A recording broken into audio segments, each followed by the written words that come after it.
The world will hand you a cup, sweet, shimmering, and slow to poison. It calls itself pleasure. It whispers of rest, reward, and release. But every drop that soothes the flesh dulls the spirit, and every comfort taken without command weakens the will that guards your crown. I have seen men fall, not by sword, not by flame, but by softness. They traded eternity for appetite, the call of heaven for the hum of ease. They prayed once with fire, and now sleep with full stomachs and empty souls. And yet they call it peace. Do you not know? Pleasure is not your enemy, but it is no friend to the undisciplined. It bows to no one but the one who has conquered it. Even Solomon, clothed in wisdom and gold, was brought low when the heart forgot restraint. He built gardens for delight and altars for desire. He who named the stars could not govern his own hunger. The serpent never leaves Eden. It only changes shape. It offers comfort instead of truth, satisfaction instead of sanctification. And the weak, they drink. As it was spoken through the prophet, the heart is deceitful above all things and desperately wicked. Jeremiah, chapter 17, verse 9. If the heart is unguarded, pleasure becomes its king, and the man becomes its subject, chained not by iron, but by indulgence. Tell me, when the feast is laid before you, and the wine glitters like the sun on water, do you rule your appetite, or does it command you? Will you taste and remember heaven, or swallow and forget who you are? This is the first trial. Every man meets it before his knees ever touch the altar. The wilderness is not far. It begins the moment you deny yourself. I have walked it. The wind cuts the flesh, and silence tempts the mind. There, where no applause can reach, the soul is revealed. The tempter whispers, as he once did to the Son of Man, "Turn these stones to bread, you have earned it." But the answer still burns through time. Man shall not live by bread alone, but by every word that proceeds from the mouth of God.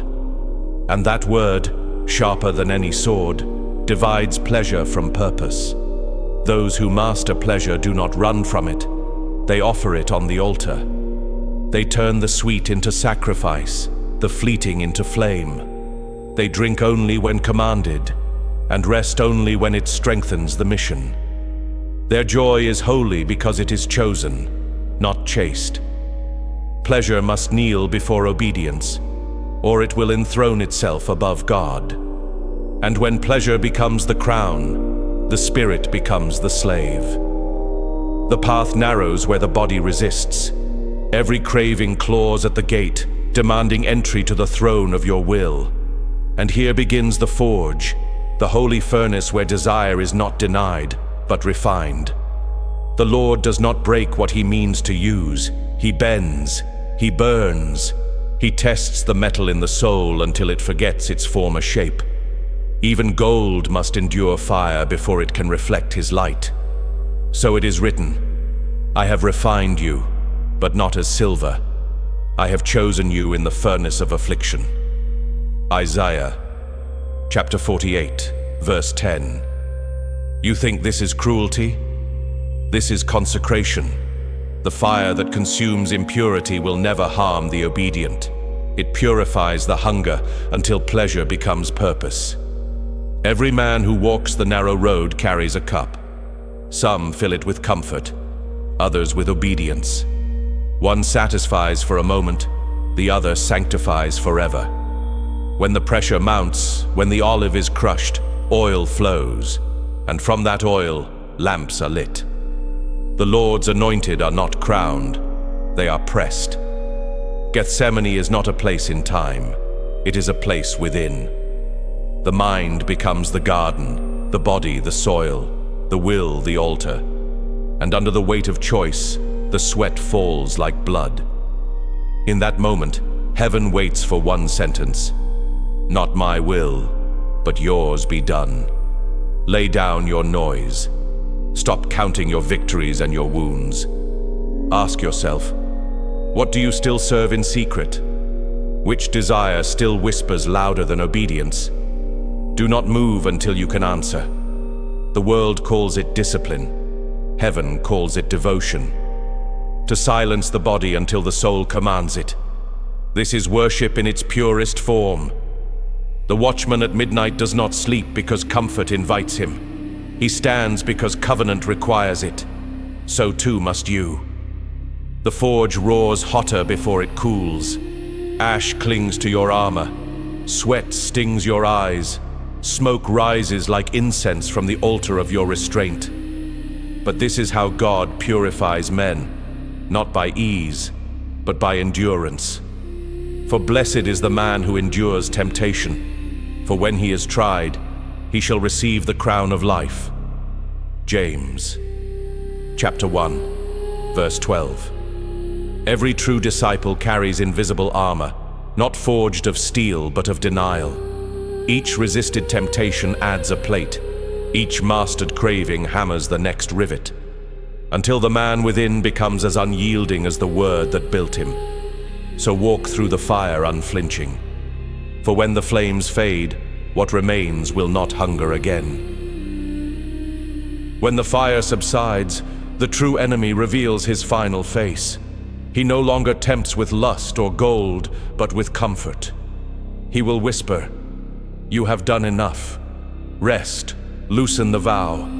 He will sound like mercy, but his hands are chains. He will offer peace without obedience, joy without sacrifice, a crown without a cross. This is how the saints fall, not by rebellion, but by relaxation. Not by sinning wildly, but by ceasing to watch. The walls remain, yet the gate is left open. Pleasure does not conquer by storm, it conquers by lullaby. The prophet saw it long ago. Woe to those who are at ease in Zion, who lie on ivory beds and stretch out on their couches, while the ruin grows around them. Amos, chapter 6, verse 1. Ease is not rest. True rest comes only after obedience, when the soul has finished its appointed work. But comfort before completion is the slow death of conviction. Rise. Do not kneel to the golden calf of your comfort. Do not kiss the hand that feeds your flesh while starving your faith. Stand in the ruins of your desires and speak life again. Take command of your spirit. For if you do not, another will. This is the holy war within. The field is your mind, the enemy, your appetite, and your victory, obedience. So lift your eyes, O watchman. The night is nearly over. The trumpet is about to sound. And when it does, pleasure will have no throne left to claim. The dawn breaks like judgment through the clouds, and from the ashes of the night, a figure stands, scarred, but steady. The fire has not destroyed him. It has defined him. He has walked through temptation and found within himself a sanctuary untouched by desire. He has learned that freedom is not found in indulgence, but in mastery.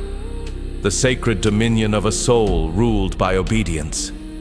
The same wind that once carried whispers of temptation now carries the breath of prayer.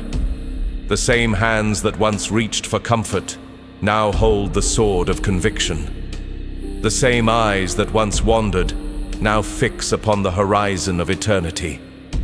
For it is written that those who wait upon the Lord shall renew their strength. They shall mount up with wings as eagles. Isaiah, chapter 40, verse 31. And truly, the one who denies himself for heaven's sake learns to soar where others crawl. Every pleasure not surrendered becomes a chain. Every appetite untamed becomes a tyrant. But when pleasure is crucified, it resurrects as joy. When the flesh bows, the spirit rises. And when obedience reigns, the heart becomes a throne fit for God himself. Do not envy the man who feels everything. Envy the man who masters what he feels. For the first is a servant of his senses, but the second a king of his soul. He who rules his spirit is mightier than he who captures a city. Proverbs, chapter 16, verse 32. The true fortress is not built of stone, but of self-control. The true kingdom is not conquered by force, but by faith. Look now to the cross, the final altar, the highest command. There hangs the Son who took no pleasure from this world, yet for the joy set before him, endured the pain. This is the pattern, the vow, the holy discipline. To suffer without bitterness, to hunger without complaint, to obey without condition. Such is the path of those who refuse to bow to the idol of ease. And when the trumpet sounds, and the veil of this age is torn, it will not be the indulgent who rise, but the obedient. The ones who said no when the flesh screamed yes. The ones who stood watch while others slept. The ones who burned and yet believed. So now, take your place among them. Lift your head, consecrated warrior. Let your hunger serve heaven, not hinder it. Let your body remember it was never the master, only the vessel. Let the forge finish its work, and when the final breath leaves your lips, may the heavens bear witness that you were ruled by nothing but the word. Let no pleasure rule your spirit, for what you command within, no world can ever command without.